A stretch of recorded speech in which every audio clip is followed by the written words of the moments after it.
अस्सलाम वालेकुम नाज़रीन, आप मेरा यूट्यूब चैनल देख रहे हैं। मैं अदनान याकूब हूँ। बड़ी खबरें हैं शहरी इक़्तिदार से। जस्टिस अतर मिनुल्लाह के इख्तिलाफी नोट को लेकर इस वक्त आप देख रहे हैं कि काफ़ी ज़्यादा क्या सराहियाँ की जा रही हैं। हुकूमत इस वक्त तमाम तोपों का रुख चीफ जस्टिस उमर अता बंदयाल के ऊपर किए हुए है और वो उनके इस्तीफे का मुतालबा कर रही है। जस्टिस अतर मिनुल्लाह ने अपने इख्तिलाफी नोट में एक महीने बाद क्या ऐसा लिख दिया है कि जिसकी वजह से सोशल मीडिया पर हुकूमत की तरफ से वावेला मचाया जा रहा है, उसके ऊपर बात करेंगे। और सबसे अहम बात यह है कि नेशनल सिक्योरिटी काउंसिल का आज इजलास हुआ है, जहां से तवक्को की जा रही थी क्योंकि बड़ा एलामिया जारी हो सकता है। दो सूबों के इंतखाबात के हवाले से पंजाब के इंतखाबात की सुप्रीम कोर्ट ने तारीख दे दी और उसके हवाले से शायद कोई सिक्योरिटी इश्यूज के बनाकर प्रेशराइज किया जाएगा, लेकिन ऐसा कुछ नहीं हुआ। और पीडीएम के वो तमाम सहाफी जो कल से वावेला बचा रहे थे, हेडलाइन में बड़ी बड़ी खबरें चलवा रहे थे, जिसमें हामिद मीर, अंसार अब्बासी, नदीम मलिक और बहुत सारे सहाफियों को मुंह की खानी इस वजह से पड़ी है कि वो कल से कह रहे थे कि ये जो कौमी सलामती का इजलास होने जा रहा है, यहां से सिक्योरिटी इश्यूज को बना के पाक फौज खुद कहेगी कि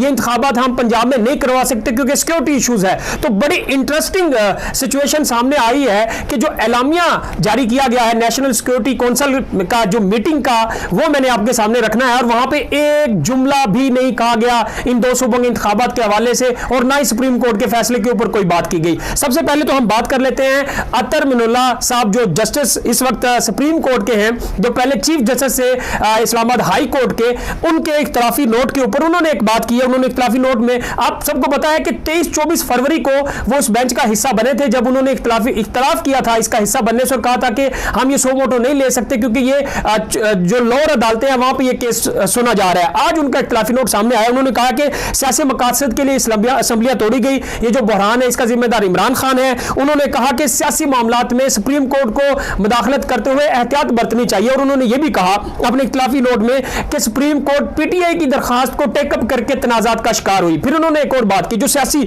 मामलात का, उन्होंने कहा कि जी बहरान में इमरान खान ने इस्तीफे देके धकेला और फिर कहा कि हमारे इस्तीफे मंजूर करवाओ।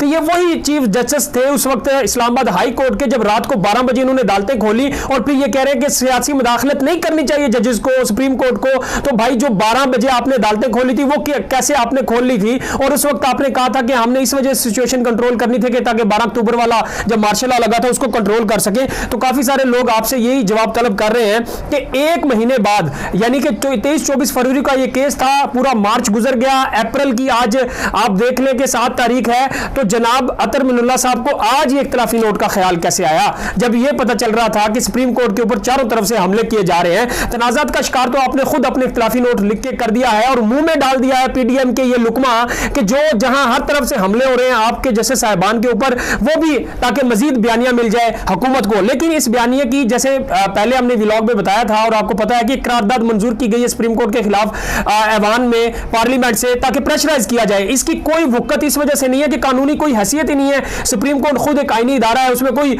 उनके हुक्म को रोक नहीं सकता। ये जो उनका इख्तिलाफी नोट था, इसको लेकर मरियम नवाज साहिबा कहती हैं, मरियम औरंगजेब साहिबा ने आज प्रेस कॉन्फ्रेंस की और कहा कि जी चीफ जस्टिस साहब इस्तीफा दे। जब नेशनल सिक्योरिटी काउंसिल का मीटिंग का इजलास खत्म हुआ उसके फौरी बाद मरियम औरंगजेब ने प्रेस कॉन्फ्रेंस करना थी, मैं भी वही बैठा हुआ। जब वो आई प्रेस कॉन्फ्रेंस करने के लिए तो उनके चेहरे पे अजीब सी तलखियां थी, वो थोड़ी सी कंफ्यूज दिखाई दे रही थी। उन्होंने अपनी प्रेस कॉन्फ्रेंस का आगाज अतर मिनुल्लाह से शुरू किया और अपनी इख्तिताम भी प्रेस कॉन्फ्रेंस का जस्टिस अतर मिनुल्लाह के इख्तिलाफी नोट को किया और पूरे उसके सफात जो पेज पे लिखा हुआ तो सारा पढ़ के उन्होंने सुना दिया। नेशनल सिक्योरिटी काउंसिल की मीटिंग का उनसे सवाल हुआ कि वहां क्या फैसले हुए, वो कोई मसबत जवाब नहीं दे सके। उनका आज दहशतगर्दी के खात्मे के लिए जो मैं आगे आपको जो एलामिया वो भी बताऊंगा, तो वो जो एक तवक्को जाहिर की जा रही थी, जो पीडीएम को एक सहारा था कि हम अक्सरी क़यादत से ये लिखवा लेंगे कि सिक्योरिटी इश्यूज हैं, फौज को इस वक्त मसाइल का सामना है, लिहाजा वो नफरी जो है वो नहीं दे सकते क्योंकि फौजी एहलकार तैनात करने हैं, इलेक्शन कमीशन जब इलेक्शन करवाएगा वहां ड्यूटियों पे। तो ऐसा कोई एलामिया में सामने नहीं आया, वो जब हम उस तरफ आएंगे आपको बताएंगे। तो ये इस वक्त एक कैंपेन चलाई जा रही है चीफ जस्टिस के ऊपर। चीफ जस्टिस के ऊपर पहले तो प्रेशराइज बहुत ज्यादा था उनको किया गया जब उन्होंने फैसला दिया, उसके बाद एक और बड़ा इम्तिहान उनके सामने खड़ा हो गया है जहां उनके खुद अपने साथी उनके खिलाफ हैं जो इख्तिलाफी नोट करके उनको मुतनाज़ा बना रहे हैं। और इस मामले में आप चीफ जस्टिस उमर अता बंदयाल को डट के मजीद इन मसाइल का, इन मुश्किलात का सामना करना पड़ेगा क्योंकि आइन और कानून के मुताबिक 90 दिन में इंतखाबात होने हैं। उसी की रूह में उन्होंने फैसला दिया और ये जजेस जिनको पीडीएम अपना साथी बना रही है और कह रही है कि हमारे बयानिए के साथ खड़े और कह रहे 4-3 का फैसला था, इन जजेस में भी किसी ने ये नहीं कहा कि 90 दिन में इंतखाबात नहीं होने चाहिए।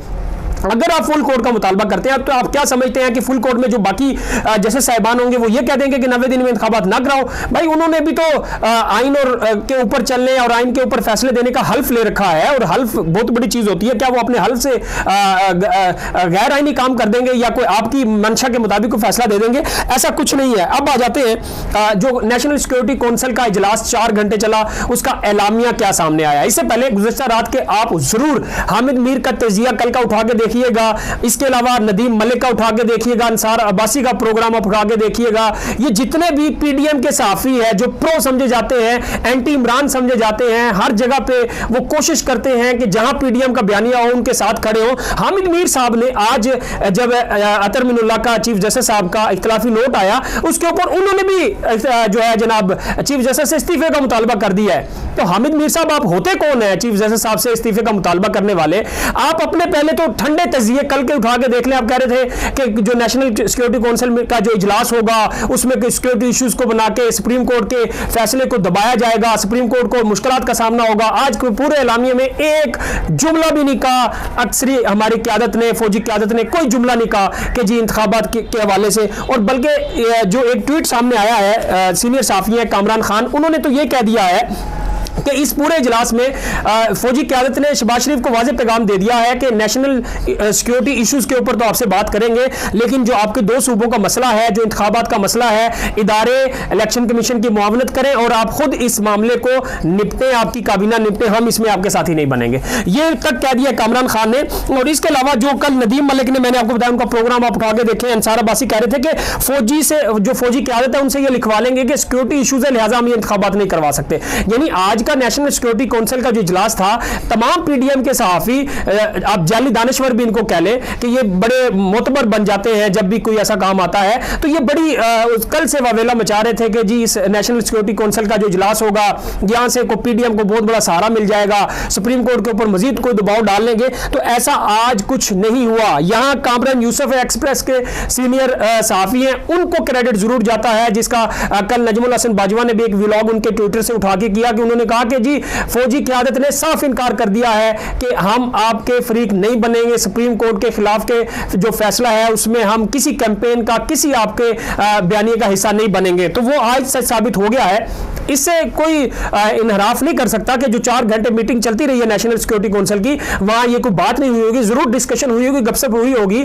शहबाज शरीफ ने साहब ने भी कह दिया होगा कि जी ये इस वक्त मसाइल का हमें सामना है और हमसे सिक्योरिटी मांगी जा रही है, सिक्योरिटी इशूज है, दहशतगर्दी है, फला फला फला। तो आज एलामिया में ऐसा उन्होंने कुछ नहीं कहा। उन्होंने कहा जी दहशतगर्दी है मुल्क में, उसका हम खात्मे कर लिए, नई उमंगों के साथ, एक नए जोश और नए वलवले के साथ दहशतगर्दी के खिलाफ लड़ेंगे, नेशनल एक्शन प्लान पे अमल दरामद करने के लिए इसके ऊपर मजीद तेजी से काम करेंगे। एक और उनका जो एलामिया में सामने आया, उन्होंने कहा जी सोशल मीडिया पर जितनी भी कैंपेन चलाई जाती हैं या जहर उगला जाता है अपने इदारों के खिलाफ और क़यादत के खिलाफ, उससे हमारी साख को नुकसान पहुंचता है। उनके इस हवाले से भी कोई स्ट्रेटेजी बनानी चाहिए। तो ये था एलामिया।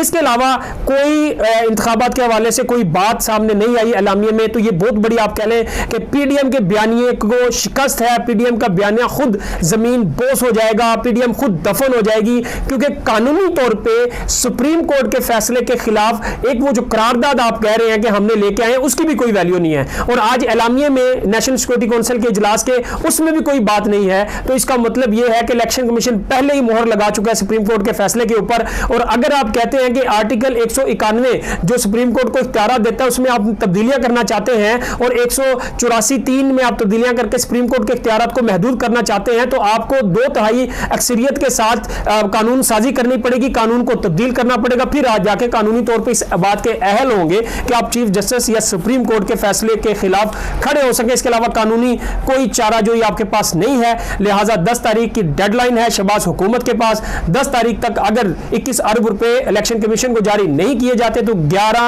आप कह लें कि अप्रैल को दमादम मस्त कलंदर होगा। 11 अप्रैल को ही सुप्रीम कोर्ट टेकअप कर सकती है इस केस को और नाअहली का रेफरेंस जो है नाअहली की कार्रवाई शुरू हो सकती सकती है वज़ीर आज़म की उनकी पूरी काबीना के खिलाफ। तो ये देखना होगा कि अब 10 अप्रैल तक हुकूमत क्या करती है और क्या इनके प्लानिंग आगे आएगी। अभी तक तो सिर्फ एक चढ़ाई की जा रही है अदलिया के ऊपर, चीफ जस्टिस के ऊपर, 3 रुकनी बेंच के ऊपर आइन शिकनी की जा रही है, तौहीन अदालत की जा रही है। एक इमरान खान को एक मजिस्ट्रेट साहिबा के नाम लेने पर जहां उनके ऊपर दहशतगर्दी के मुकदमा दर्ज कर दिए गए थे, आज ओपनली प्रेस कॉन्फ्रेंस में, मीटिंग्स में पीडीएम और पूरी उनकी सरकार इस वक्त तोपों का रुख करके अलल ऐलान चीफ जस्टिस को मुतनाज़ा बना रही है और उनके खिलाफ तौहीन अदालत कर रही है।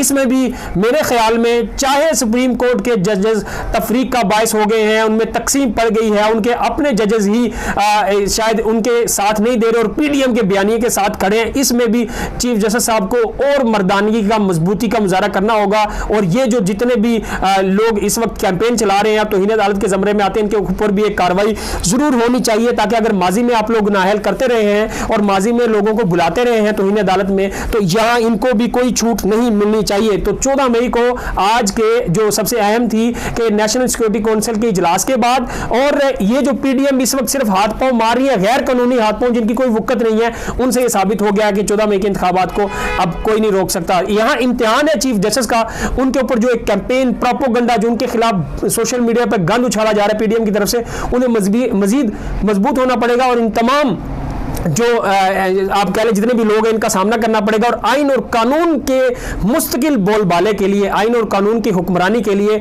उन्हें अब डट के मर्दाना वार इन तमाम चीज़ों को फेस करना पड़ेगा ताकि उनका तारीख में नाम लिखा जाए। आज तक की यही डेवलपमेंट थी, कल क्या होगा आपके सामने रखेंगे।